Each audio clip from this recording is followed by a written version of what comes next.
Hi guys, it's Ange.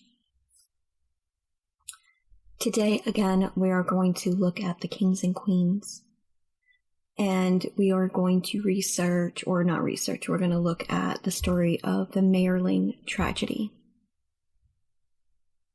Some of you who don't know me or know what I do, I kind of like to go on a historical journey. At points, I may pause what I'm doing and I will research a fact and try to come back to you with it. It's a little historical journeys that I like to go on, and I like to take you along with me.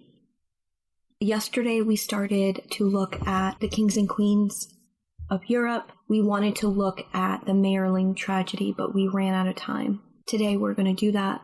If we have time to get into another story, we will. But again, I don't know, because I sidetrack a lot and I like to be as thorough as I can. With historians, there's one person who sees it this way and another person who interprets it that way. There's so many different interpretations of something.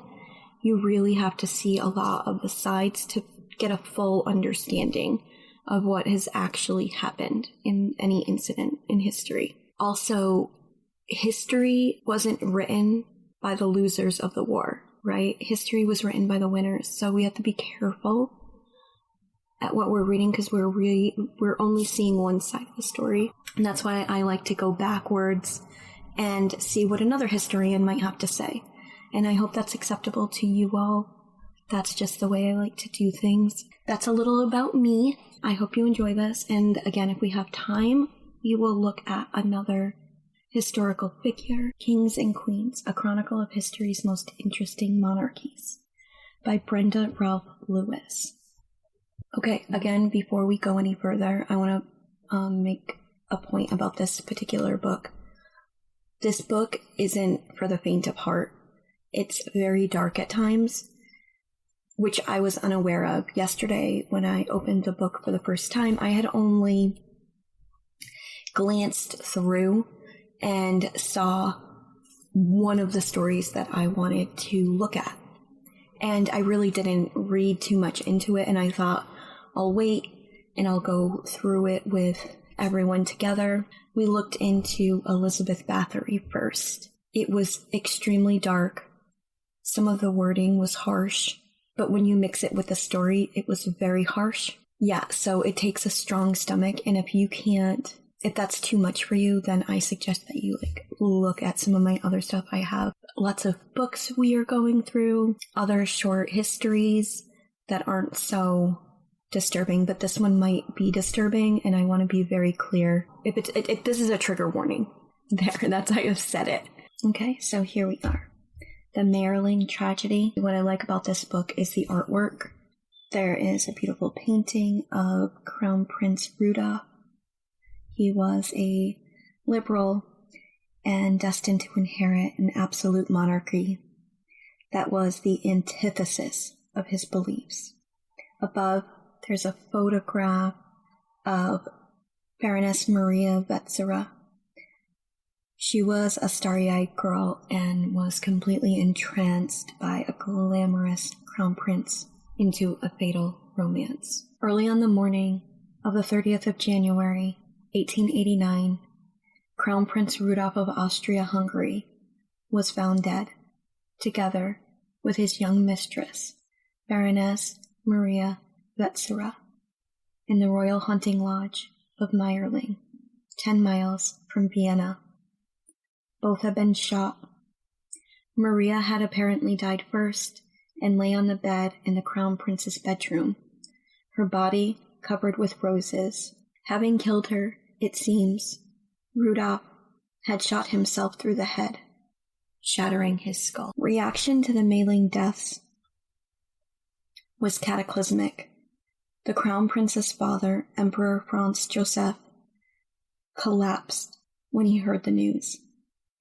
His mother, Empress Elizabeth, was inconsolable.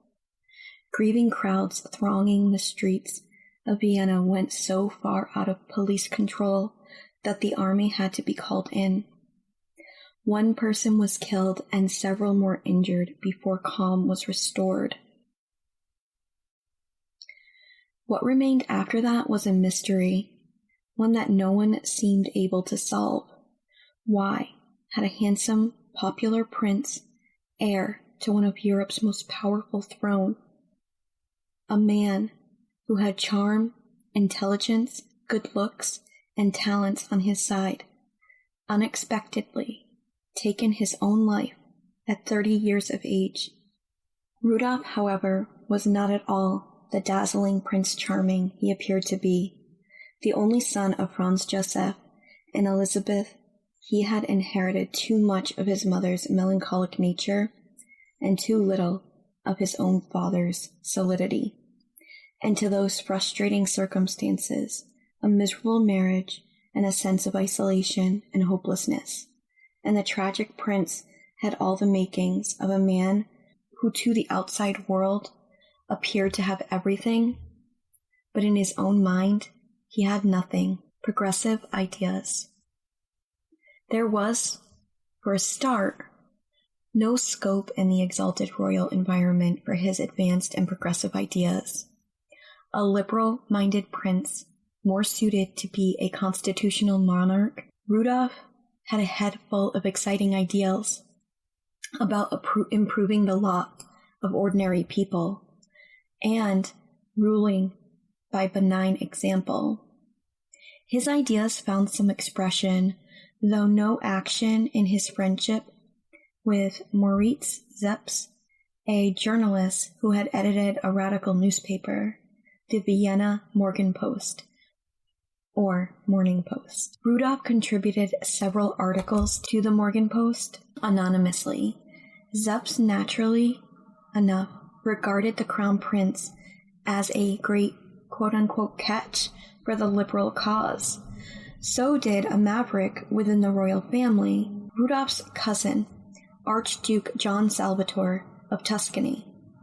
John Salvator's radical opinions went way beyond Rudolph's, to the point where he believed it valid for a man to strip himself of his titles, cast aside his privileges, and live a commoner's life with a wife of his own free choice. On this page, there is a photograph of young Prince Rudolph. He looks to be about, I want to say maybe 18 to 20. Underneath is written, on the face of it, the handsome, charming Crown Prince Rudolph seemed the ideal prince and a worthy heir to the prestigious Austro-Hungarian throne.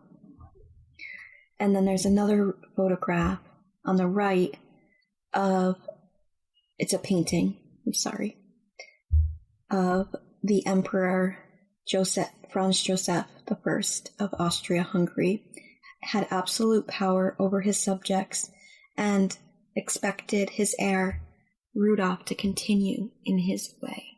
There is a painting on this page of Crown Princess Stephanie of Belgium, daughter of the Belgian King Leopold II. She married the Crown Prince Rudolph in 1881 after he bowed to family pressure to do his duty and take a wife. She is stunningly beautiful, and in this painting she's wearing like a beautiful turret ball gown. She's beautiful, but we don't know anything about her, so let's go back and read. So this, in fact, is precisely what John Salvator did after Rudolph's death.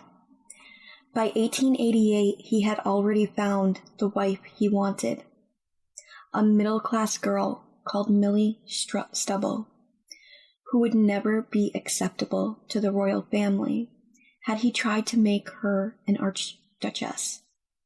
John Salvator also proved bold enough to openly criticize the emperor, his government, and the Austrian army, for which Franz Joseph had him banned from court. Banishment was served to break up the close friendship between Rudolph and John Salvator, who, not surprisingly, was considered a disruptive influence on the young prince. Rudolph, nevertheless, contrived to see his cousin in secret and discuss with him the ideas of the major liberal thinkers of the day. These encounters were a kind of sublife in which Rudolph could give some rein to his deeply held political beliefs.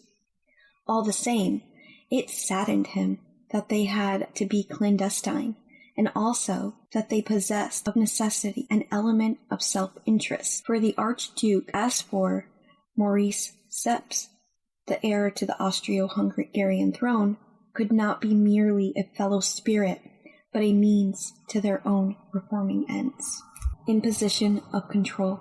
John Salvator certainly looked forward to a major role in affairs, as when Rudolph eventually became emperor, and Zeps had no hope of making radicalism reality without the support of a man in high places. Even so, as would-be liberals remarking a world of despots and democratic image, Rudolph, John Salvator, and Zeps all faced a monumental obstacle. The throne, which Rudolph stood to inherit, was ancient, well-founded, and extremely powerful. Led by Franz Joseph, royal rule in Austria-Hungary was the hands of men of repressive temperament. Their notion of government was the brutal suppression of all the unrest and control by force and fear. To such men, liberals were a cancerous growth, eating away at absolute royal authority. The emperor was nevertheless very conscious of how far apart he and Rudolph were, and, for the sake of the family's peace, the two of them never discussed politics. Even so, Franz Joseph believed that he could control his recalcitrant heir. He denied Rudolph a part in affairs of state, on the premise that where he had no knowledge, he had no influence. He also sought to shackle Rudolph domestically by finding him a suitable wife.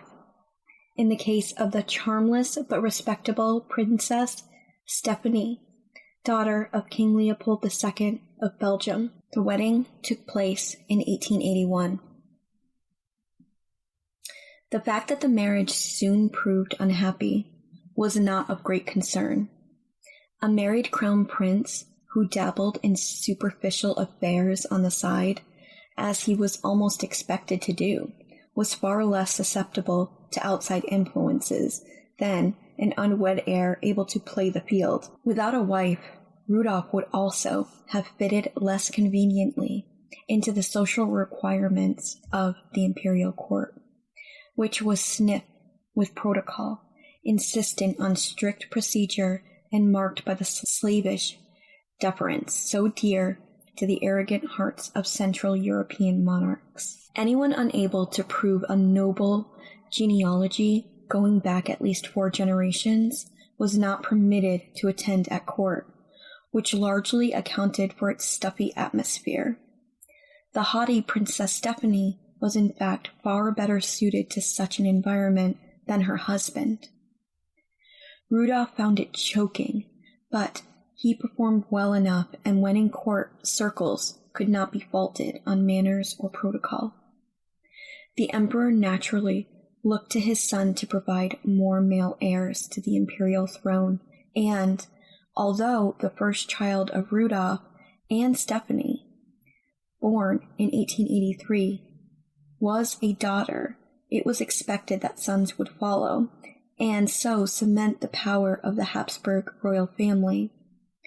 In the event, no son was ever born, for it was doubtful that marital relations between the crown prince and his wife were very frequent after 1883, if, that is, they existed at all.